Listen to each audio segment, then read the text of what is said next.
Segunda Crônicas 29, verso 8 e 9. Por isso veio a grande ira do Senhor sobre Judá e Jerusalém, e os entregou à perturbação, à assolação e o escárnio, como vós o estás vendo com os vossos olhos. Porque eis que os nossos pais caíram à espada, e nossos filhos e nossas filhas e nossas mulheres, por isso estiveram em cativeiro. Feche os seus olhos. Senhor nosso Deus e Pai, em nome de Jesus, eis aqui a tua palavra. Continua falando conosco e usa-me como um canal de bênção nesta hora, em nome de Jesus. Você pode dizer amém? Como pastor, eu tenho vivido um período de boa reflexão. E nas minhas reflexões eu comecei a perguntar a Deus o que eu, como pastor de uma igreja, gostaria de fato que essa igreja vivesse, que essa igreja experimentasse. Qual seria o sonho de um líder, de um pastor, para aquelas pessoas que caminham com ele? O que um pastor gostaria de ouvir em torno, certo, da reputação de suas ovelhas, da reputação das pessoas que caminham com ele? E mais, qual é o nível de responsabilidade e poder transformador que um pastor tem sobre as pessoas? Ele vai precisar entender isso com muita seriedade e de uma forma muito sóbria, porque senão, primeiro, ele pode transferir o mau comportamento das pessoas para a sua falta de habilidade ou para um erro cometido. É mais ou menos como um pai olhando o resultado do filho e muitas vezes se sentindo culpado pelas notas ruins que ele tira na escola, pelo comportamento inadequado que ele estabeleceu, pelas escolhas de suas companhias. Se um pai, se uma mãe não souber o que fez e não entender até onde vai a sua responsabilidade e o seu poder de influência, inevitavelmente essa será uma mãe frustrada, um pai frustrado, certo? E por que não dizer um pastor, um líder frustrado? Nós esperamos resultados positivos, nós esperamos crescimento, nós precisamos ou esperamos que cada dia os maridos saiam melhores para suas esposas de cada reunião eclesiástica, de que cada esposa saia melhor, de que cada empresário saia melhor, de que cada colaborador saia melhor, cada filho saia do culto, certo? Melhor, vivendo um estilo de vida cujo qual seus pais consigam ter paz, satisfação, se sintam orgulhosos, certo? De poder dizer, meu filho está fazendo isso. Todos nós temos a expectativa disso. Mas até onde vai a nossa responsabilidade? E que controle precisamos ter sobre o nosso desejo sobre isso? E sermos maduros o suficiente para entendermos que pessoas serão capazes de fazer suas próprias escolhas. O que nós precisamos é direcionar segundo a palavra do Senhor. Então nós temos algo precioso nos 2 versículos que eu te mostrei agora. Nós temos alguém que sabe onde está e o que está vivendo. Nós vamos ver a clareza cuja qual Ezequias enxerga o seu presente. Não interessa o passado. O futuro também ainda não é uma realidade. O que ele tem é o seu presente, o hoje, o agora, o aqui. O que ele tem são os recursos que podem ser poucos, podem ser insignificantes. O que ele tem é o apoio. Que apoio? Talvez não o que gostaria, mas o que tem que contar. A realidade dele. Ele consegue enxergar com muita clareza. E mais do que enxergar sua realidade, Ele precisa mostrar sua realidade para a comunidade cuja qual ele está liderando. Então coloca o verso 8 e 9 de novo, só para nós entendermos. Preste atenção no que ele está fazendo. Esse indivíduo nos 2 versículos faz uma leitura do hoje. Pastor, o que você quer? Eu quero que você olhe para o seu casamento hoje. E olhe para o seu casamento numa visão realista. Eu quero que você olhe para a sua situação financeira, certo? Segundo ela está hoje. Não é o que você viveu ontem, não é o que você espera viver amanhã. É você olhar para a sua vida com Deus hoje. Não é o que você fez em tal lugar, como operou, como você dirigiu, como as coisas aconteceram. Isso é passado. Se nós queremos viver uma vida extraordinária, nós precisamos ter uma visão clara do agora. Ele é claro nos 2 versículos. Note que ele está dizendo: por isso veio a grande ira do Senhor sobre Judá e sobre Jerusalém. O reino do sul, certo? Composto de 2 nações. Samaria está ao norte, é o povo de Deus. Até Samaria vai vencer uma guerra contra Judá e Jerusalém nesta ocasião. Mas Ezequias tem uma visão clara. A visão dele é, certo, nós estamos debaixo de uma grande ira do Senhor, e por causa disso ele os entregou à perturbação, à assolação, ao escárnio, como vocês estão vendo com os seus próprios olhos. Olha o que ele está dizendo: abra os olhos e olhe para aquilo que nós estamos vivendo. Olhe, avalie a situação de vocês, avalie a casa de vocês, a família de vocês, as finanças de vocês.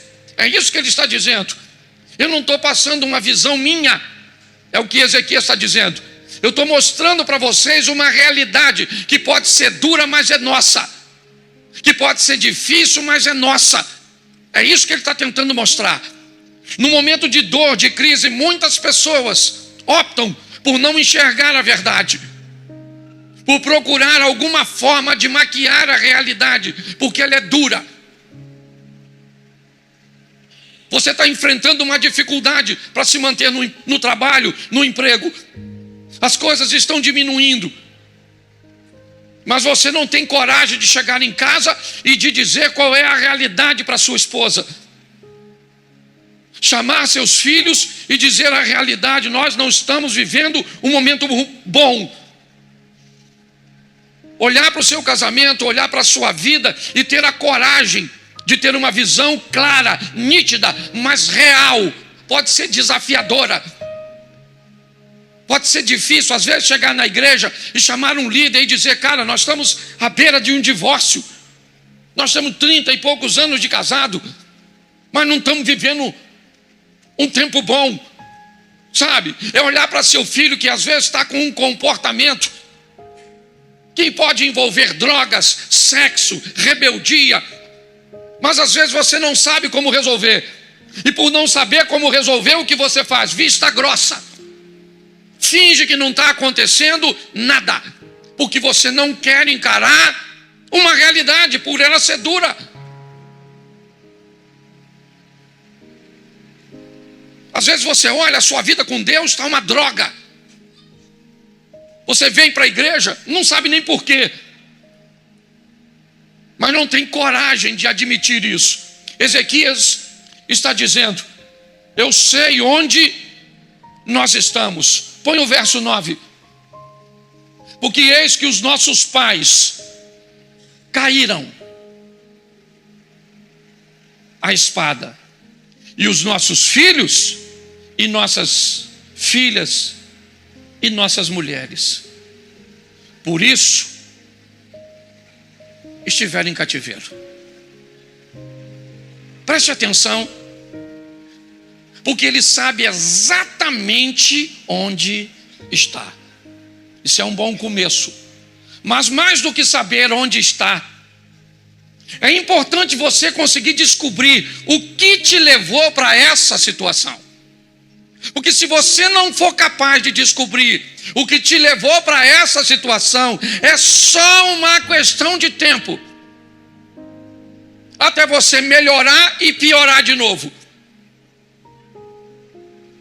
Crescer e diminuir novamente. Saber o que te levou para aquela situação. Ele já sabe onde estamos. Estamos num ambiente ruim, de humilhação, de perdas, de invasão, de morte, de destruição familiar, de perda, de comunhão com Deus. Mas o que foi que nos levou para aquele ambiente? Você sabe o que foi que fez você cometer um adultério? Você sabe o que foi que fez você ficar endividado? Você sabe o que fez você parar de orar? Você sabe o que foi que fez com que seu filho ficasse com esse comportamento? Você sabe o que fez seus negócios caminharem para o que estão vivendo agora? Ah, não sabe não?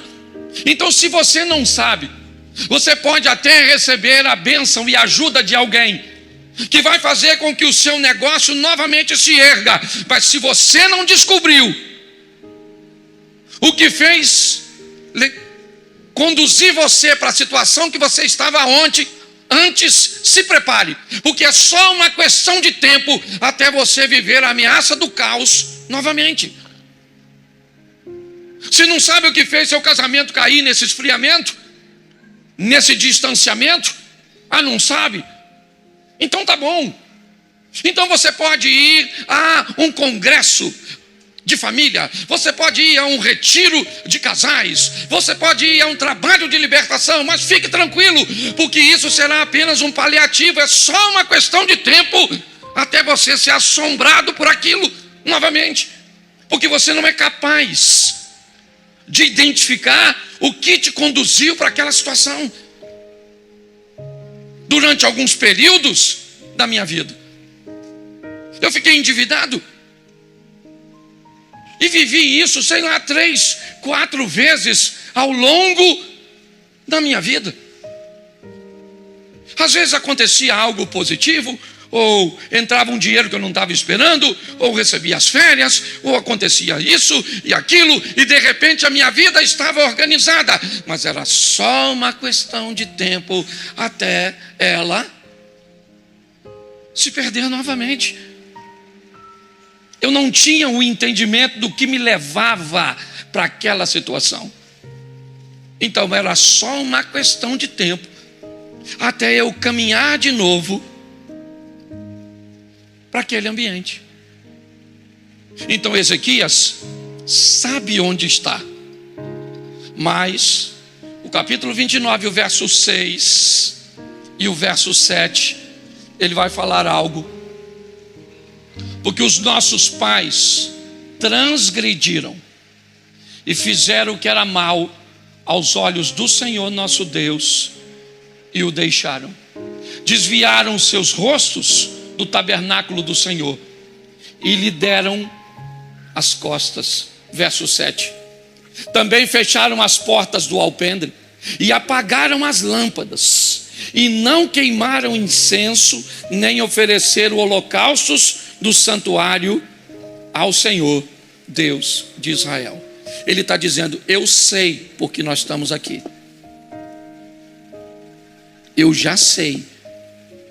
Lembra, eu li primeiro o verso 8 e 9, onde ele diz onde estamos, sendo assombrado por invasões, por humilhações, por desterro, por ataques, por mortes, por destruição. Eu sei onde eu estou. Então tá bom. Agora, o que foi que me trouxe para cá? Bom, o que me trouxe para cá foi negligenciar meu relacionamento com Deus. Nossos pais viraram as costas ao Senhor, não queimaram incenso, apagaram as lâmpadas, certo? Note que ele sabe exatamente o que o conduziu para lá. Ele tem uma visão nítida, pode não ser boa, é verdade, pode não ser agradável, Mas ele foi obrigado a olhar com clareza, porque Neemias quer sair, ou Ezequias, perdão, quer sair de um lugar para cujo qual ele não volta mais. E a única forma de você não repetir aquilo que já aconteceu é tendo uma lembrança nítida do que pode acontecer se você negligenciar. Então o que nos trouxe aqui, ele já sabe. Agora, eu poderia fazer uma pergunta a vocês. Você acha que ele quer sair dessa situação? Sim ou não? Me ajuda aí, ele quer sair, sim ou não? Exatamente, ele quer sair. Porque ninguém quer ficar num ambiente ruim. Se alguém está num ambiente ruim, inevitavelmente essa pessoa quer sair. Mas querer sair não é quase nada.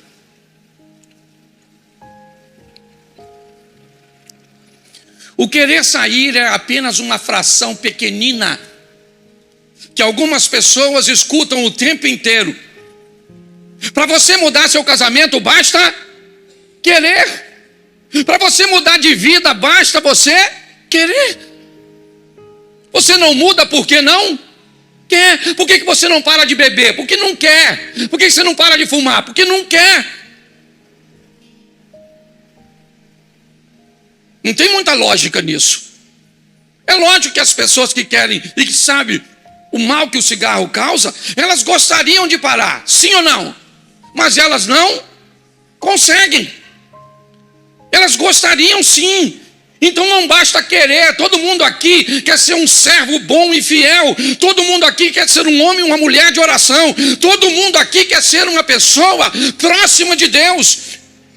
Então querer, meus irmãos, é muito pouco. E Ezequias sabe disso. Ele sabe onde está. Ele sabe o que o levou para lá. Mas ele sabe mais uma coisinha muito importante.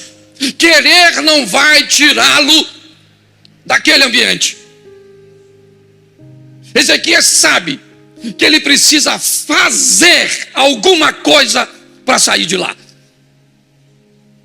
Se ele não fizer, não adianta. Não vai. Entendeu? Você quer emagrecer, quer ou não quer? Querer você quer. Agora o que você vai fazer para emagrecer? Aí é outra história. Certo? O que você vai executar. E é aí que as coisas começam a mudar. E aí entra o verso 10. 29:10, por favor. Agora me tem vindo ao coração. Bom, se veio ao coração, já era. Se chegou no coração, ocupou o espaço certo. Porque quando algo vai para o coração, a probabilidade dele se materializar, ela é quase 100%. Coisas que vão para o coração conseguem vencer quaisquer barreiras. Quando algo vai para o coração, já era. O jovem pródigo, ele era alguém que tinha tudo na casa do pai. Até que o coração dele diz para ele, vai embora. E quando o coração diz para ele, vai embora, ele foi embora. Davi era um homem de Deus, até o coração dele se dizer a ele, se deita com Batseba. E o homem, segundo o coração de Deus, se deitou. O dia que o coração de Davi disse, mata Urias, ele deu um jeito e matou Urias. Qual é a grande dificuldade? É assumir o que fazer no coração. Às vezes nós temos muita facilidade de falar ao seu ouvido. Termina um culto e você diz, nossa, gostei dessa palavra, uma palavra boa, certo? Me deu uma direção. Mas aí você descobre depois que ela não causou quase impacto nenhum, porque ela conversou apenas com o seu ouvido, mas não foi capaz de falar com o seu coração. Eu aprendi que coisas ruins falam mais ao coração do que coisas boas.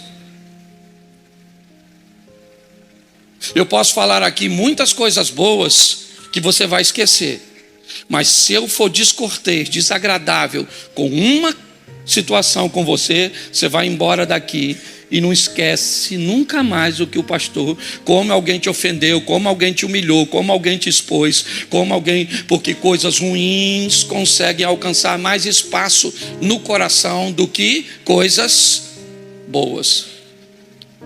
É assim que funciona. Ezequias é alguém que diz: olha, agora me tem vindo ao coração que façamos uma aliança com o Senhor Deus de Israel, para que se desvie de nós o ardor da sua ira. Por que ele quer fazer uma aliança? Porque os pais dele quebrou uma aliança. Ele já sabe, disse isso nos versículos anteriores. O que nos trouxe para cá foi uma quebra de aliança.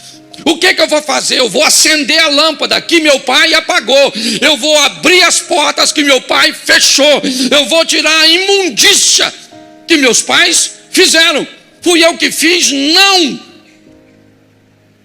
A culpa não é minha, mas a responsabilidade é minha.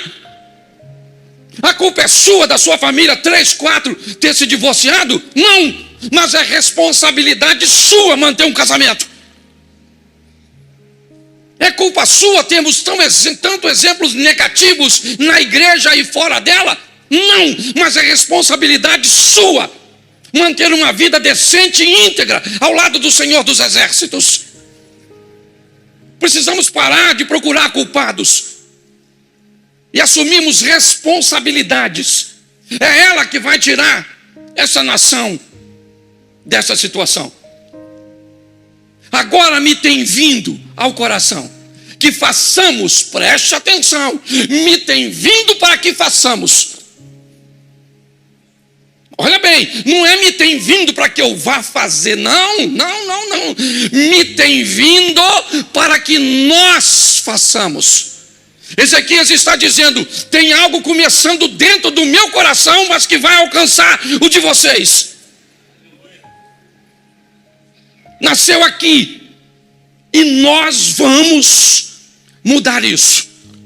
Chega de vivermos um ambiente de humilhação, de invasão, de escárnio.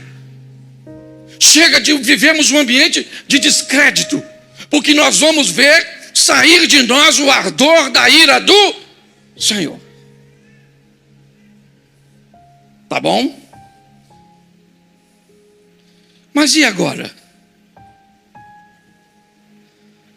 Verso 11. Vale a pena você ler em casa depois. Me tem vindo ao coração que façamos. Verso 10. Me tem vindo para que façamos. Então vamos agora. Agora, filhos meus, não sejais negligentes, pois o Senhor vos tem escolhido para estares diante dele, para o servirdes, para seres seus ministros e queimadores de incenso. Uma conscientização coletiva sacerdotal. Não é povo não, meu irmão. É sacerdote. Ezequias está só conversando com o sacerdote. As pessoas de referência são as pessoas que são influencers, são influentes, são os pais, os líderes, as pessoas que podem colocar sobre o outro um pensamento, uma reflexão. Eu não sei quem é essa pessoa na sua casa. Pode ser a esposa, a cabeça. Pode ser o marido, o cabeça. Pode ser o vovô, o cabeça. Pode ser um adolescente, alguém que vai fazer isso. Alguém que vai levar para o seu ambiente uma conscientização coletiva. Este povo está perdido mediante a essa situação.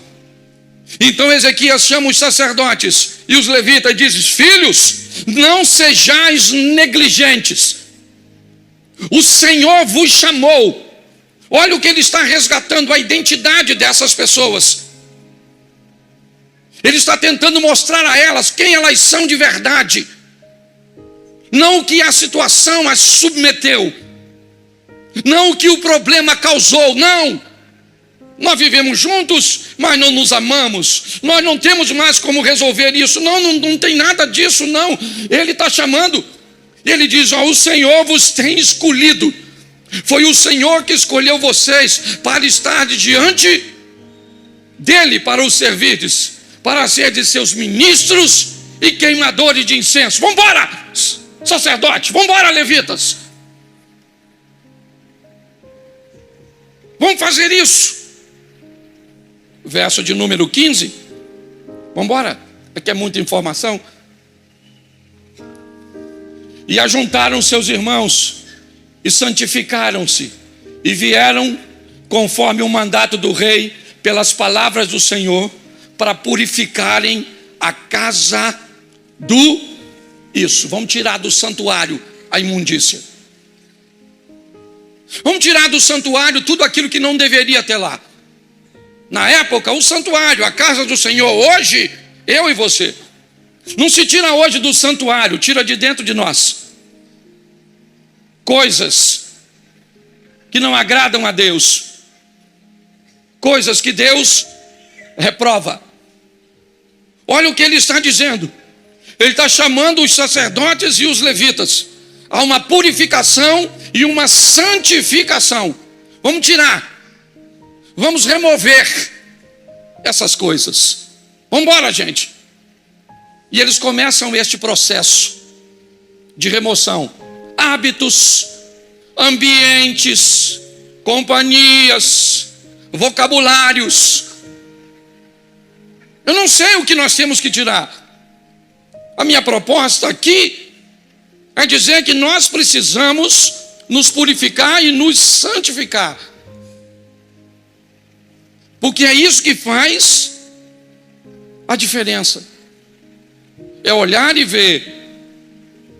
Eu fui chamado para quê? Para ser uma pessoa influente. Aqui, está assim de gente influente. Assim,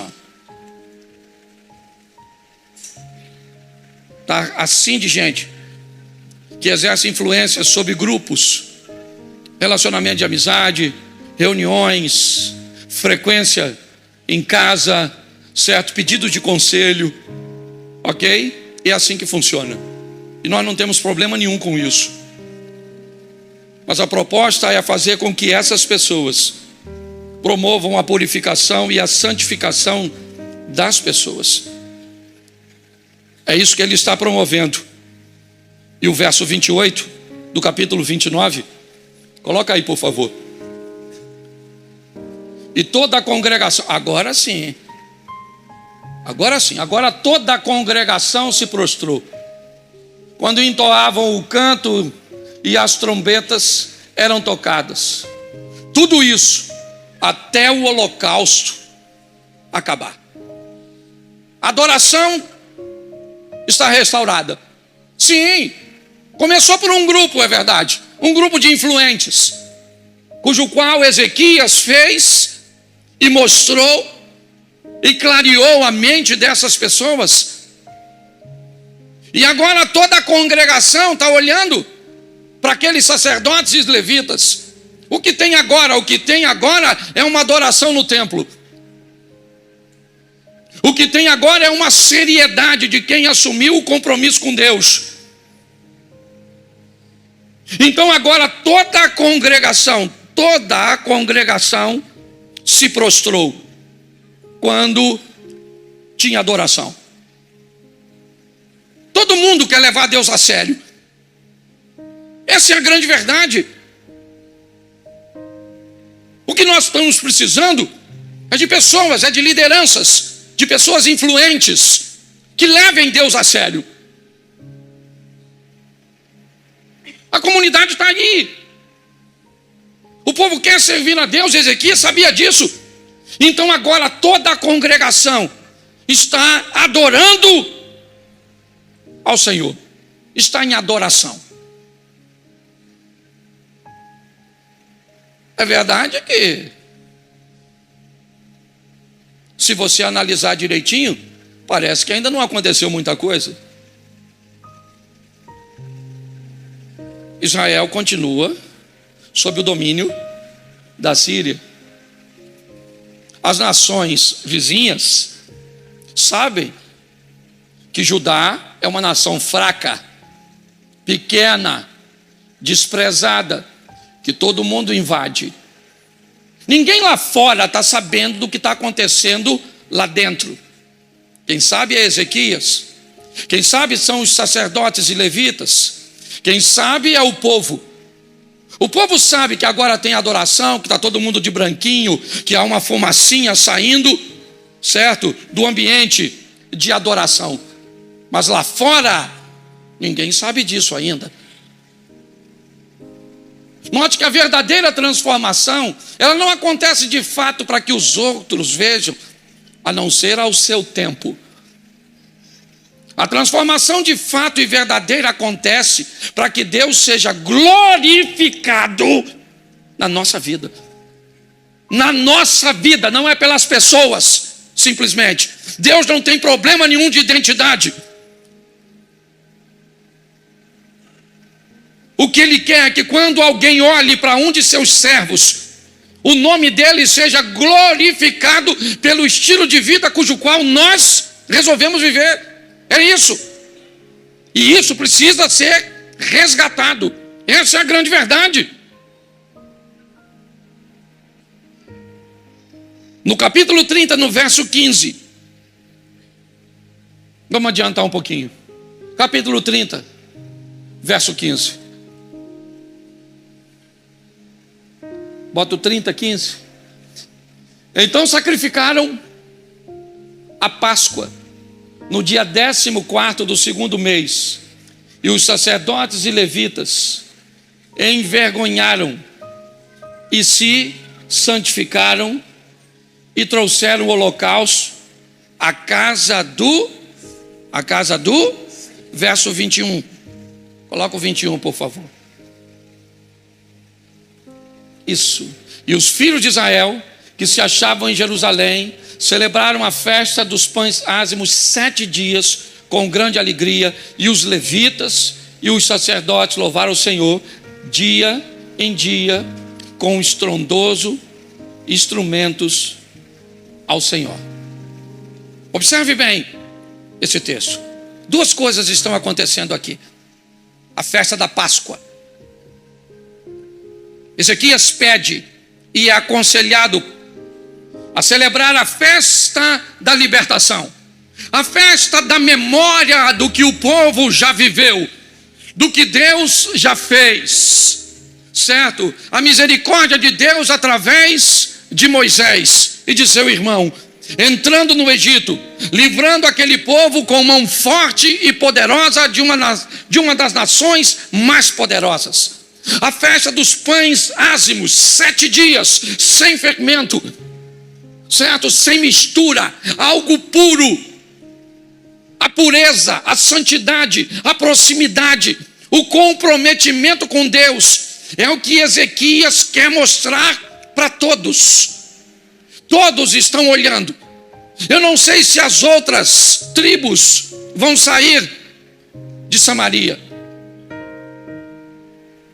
mas pelo menos aquele povo que estava debaixo da tutela de Ezequias está lá. Agora com as lâmpadas acesas, portas abertas, sacerdotes cantando e queimando incenso. Agora o povo louvando, bendizendo e adorando ao Senhor. Ganharam alguma guerra? Não ganharam guerra nenhuma. Receberam algum benefício aparente? Não receberam benefício nenhum. Quem morreu, morreu. Quem se perdeu e pronto. O que eles têm é o prazer do hoje, do agora, de olhar para aquele ambiente e ver uma fumaça dentro daquela casa que simbolizava a presença de Deus no meio do povo. E Deus é o suficiente. Pelo menos deveria ser.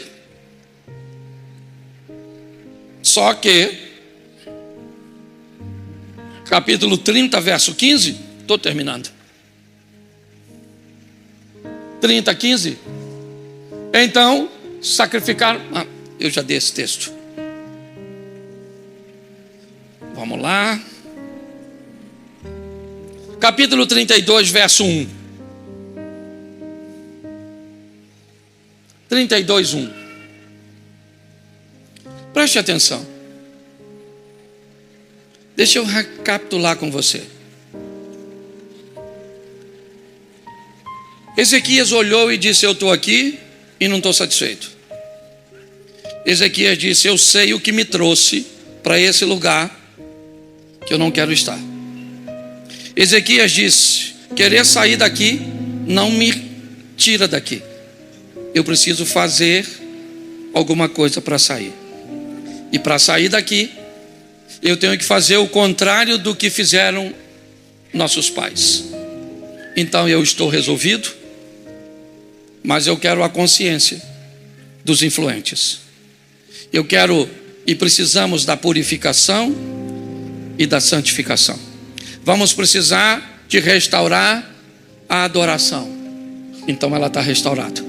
Vamos celebrar a Páscoa para mexer na memória de alguns que estão desanimados e se lembrar do que Deus já fez, pois Ele continua onde sempre esteve, no trono de sua glória.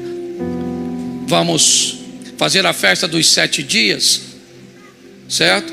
Onde vamos nos abster de toda impureza. E com isso, vamos estabelecer o fim da idolatria.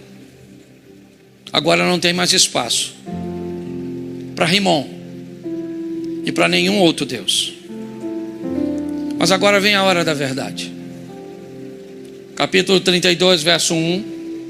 Depois dessas coisas e desta verdade, veio Senaqueribe, rei da Assíria, e entrou em Judá. Acampou-se contra as cidades fortificadas e intentou apoderar delas. Senaqueribe, filho de Tiglate, chega com uma multidão que era impossível contar. Vai cercar a cidade, vai impor o terror. Depois de tudo que Ezequias fez, não deu tempo de Ezequias fortalecer seu material bélico, não deu tempo de treinar seus soldados, não deu. Ele estava investindo tempo em fazer uma aliança com o Senhor.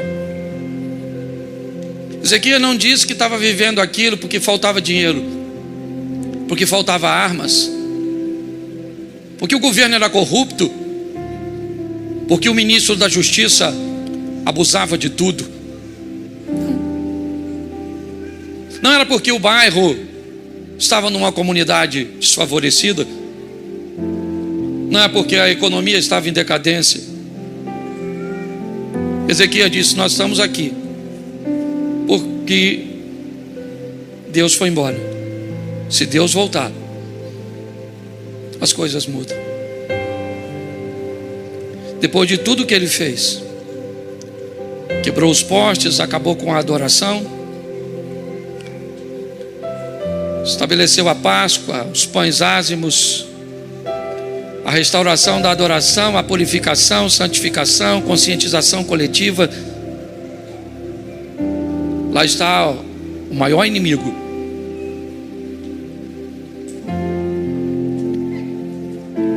O pai daquele homem foi quem venceu o pai de Ezequias.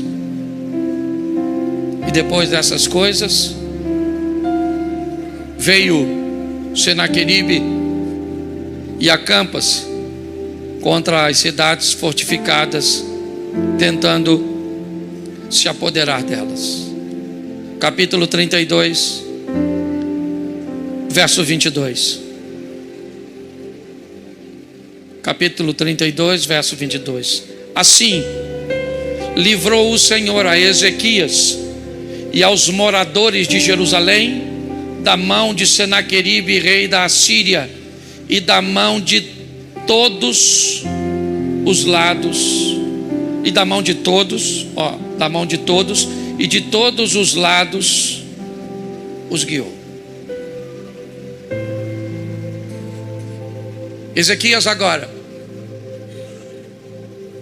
começa a receber visita de líderes das nações vizinhas, outrora inimigos, pessoas que estabeleciam coalizão para lutar contra ele. Esses homens agora não trazem armas, eles trazem ouro, prata, incenso, tecidos. Nenhum deles agora vem contra Ezequias querendo guerra, todos eles querem acordo de paz. Nenhum deles quer se meter com Ezequias. Não é porque Ezequias tem um exército poderoso, não é porque ele tem um general como Naamã, um soldado como Golias. Não. Ele não é temido como Sísera. Ezequias diz algo a seu povo: com ele está o braço da carne, mas conosco está o Senhor dos exércitos.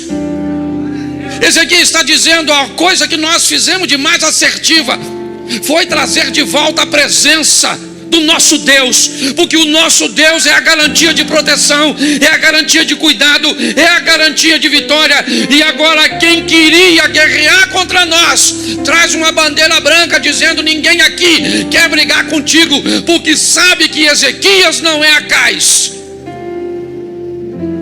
Acais faz aliança com o pecado, Ezequias faz aliança com o Senhor.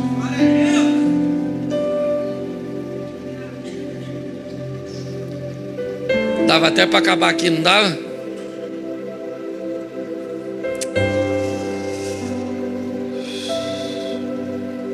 Verso 25. Se a Bíblia não tem vergonha de mostrar, não sou eu. Mas não correspondeu Ezequias ao benefício que lhe fora feito, porque o seu coração se exaltou, e por isso veio a grande ira sobre ele e sobre Judá e Jerusalém. Pastor, por que usar esse texto? Por que não deixar terminar, né? Porque a proposta é nos dar um alerta de que você vive com Deus hoje não serve para sempre. A vida com Deus é diária.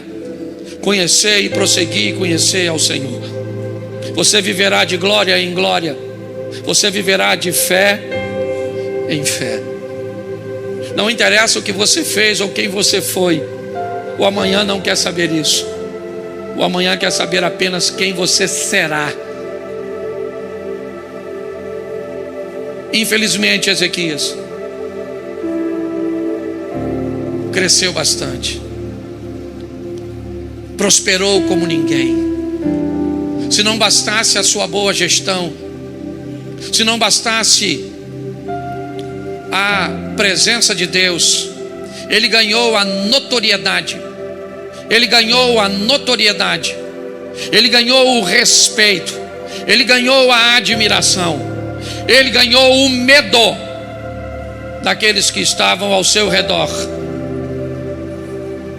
e não soube lidar com o sucesso. Foi bom para lidar com o fracasso. No fracasso, ele teve um alto poder de recuperação. Cuidado quando você estiver emagrecendo. Cuidado quando você estiver bonita. Cuidado quando você estiver ganhando dinheiro. Cuidado quando você estiver numa posição onde a admiração, o respeito estarão focados em você. Para Satanás, o interessante é te derrubar. Se é te derrubar com o caos, ele vai usá-lo. Se é te derrubar, certo, dando a você aquilo que a maioria de nós queremos, o reconhecimento, ele teve problema. É verdade. Seu coração se exaltou. A soberba que precede a ruína também alcançou o coração de Ezequias. Esse é um grande alerta nosso, para nós. É obviamente que ele vai se arrepender. A história dele termina até legalzinho, não tão bem quanto deveria, não tão bem quanto um cara como Moisés, não tão bem quanto um cara como Abraão, não tão bem quanto um cara como Isaac. Não foi tão gloriosa, mas ele se arrepende, mas cria um filho terrível. E a fala de Ezequias é que nos mostra a fragilidade de um homem. É mais ou menos como ele se dissesse assim: tudo bem que tudo isso vai acontecer, mas pelo menos eu não vou estar aqui para ver. Meus irmãos, a luta tem se intensificado. Jesus está voltando, está às portas para vir arrebatar a igreja.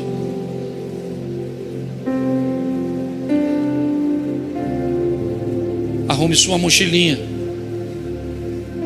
prepare-se. Quando será que ele vem, pastor? Como é que vai ser? Tenha pouca preocupação quanto a isso. Concentre-se em viver uma vida de santidade, porque a hora que ele voltar e a trombeta tocar, os mortos ressuscitarão primeiro, mas nós vamos ouvir o chamado, o alarido do nosso Senhor que está voltando para nos buscar. Olhe com clareza para o seu hoje. Tome decisões que leve você para um ambiente de sucesso. E o sucesso de verdade está em colocar Deus no centro de tudo.